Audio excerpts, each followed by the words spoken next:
Hi, welcome back to Everyday Behavior. My name is Mary Ann Shepard, and in this video, we are talking about the 4 steps for completing a free operant preference assessment.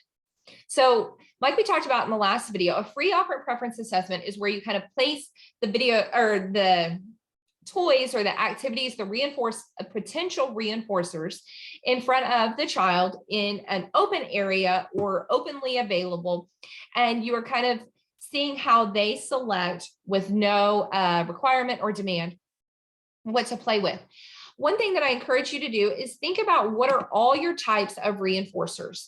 So what are all the types of reinforcers and what types of reinforcers do you want to assess in this? And so we're going to talk about this within the framework of toys, but you could also just kind of place a lot of things on the table or in a pantry and see what they go for.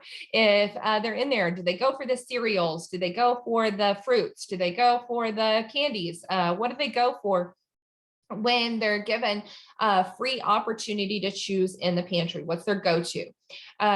You can also look at attention. So if you are available for attention, what types of things do they try to play with you in a play space versus playing independently? That might give you some ideas as far as what types of attention might they like.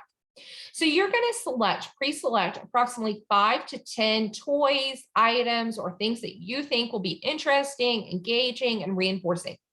One step that you don't want to forget in a free operant preference assessment is to randomly arrange them, but allow them to sample the items.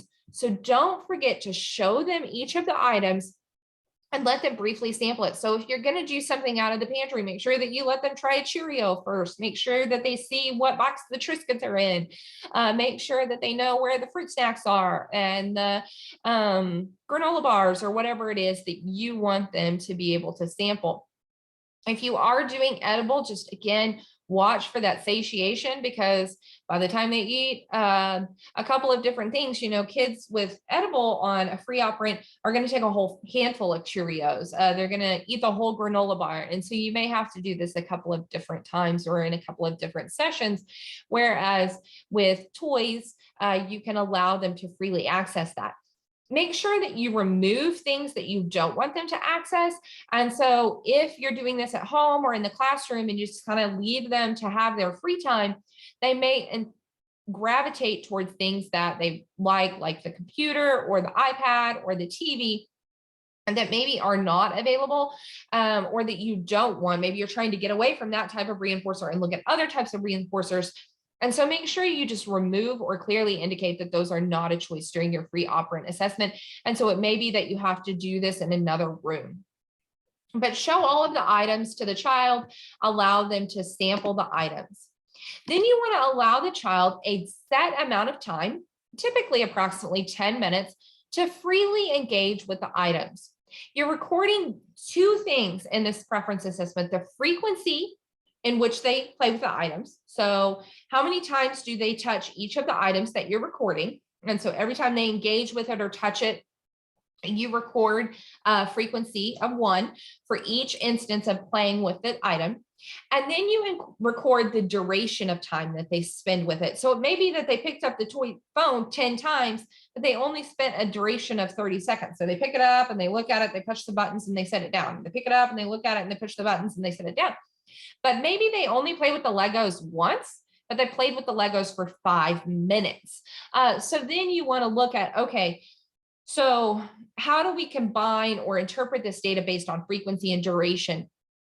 For myself in particular, I usually put more weight in the duration of time spent with an item than on the frequency. But if you're looking for small consumables, things that you can deliver quickly, as far as, like playing with cars for 30 seconds in between trials, you may choose frequency. And so you really just want to think about, how am I going to use this particular information?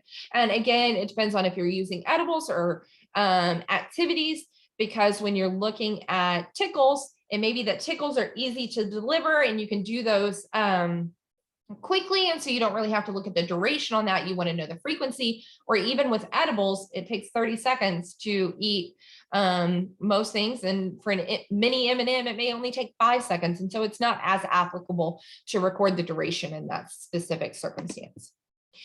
So like I said, you want to rank the items based on the amount of time or the frequency in which the items were selected. And items that are selected more frequently or engaged with for longer durations, those would be considered your preferred items. And so then you can rank order those both on frequency and duration, and it may look different, your two columns. So I hope this has given you a little bit more information on your free operant preference assessments. These are really easy to conduct. It's just a matter of recording what the child's doing and using that to kind of rank it and to make a little bit more of a database decision. One thing that's excellent about free operant preference assessments is you can do those regularly. And so if you have a child who regularly satiates or their preferences change, you can do a free operant preference assessment at the beginning of each day, if you wanted, or the beginning of each session, or the beginning of the weekend, to decide what your reinforcers are going to be for that weekend. What is the child most interested in this week or today?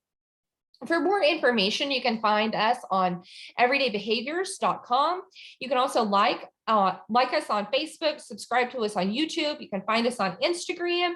You can also start to watch for us in our upcoming podcasts. All of those things are under Everyday Behavior with Dr. Mary Ann.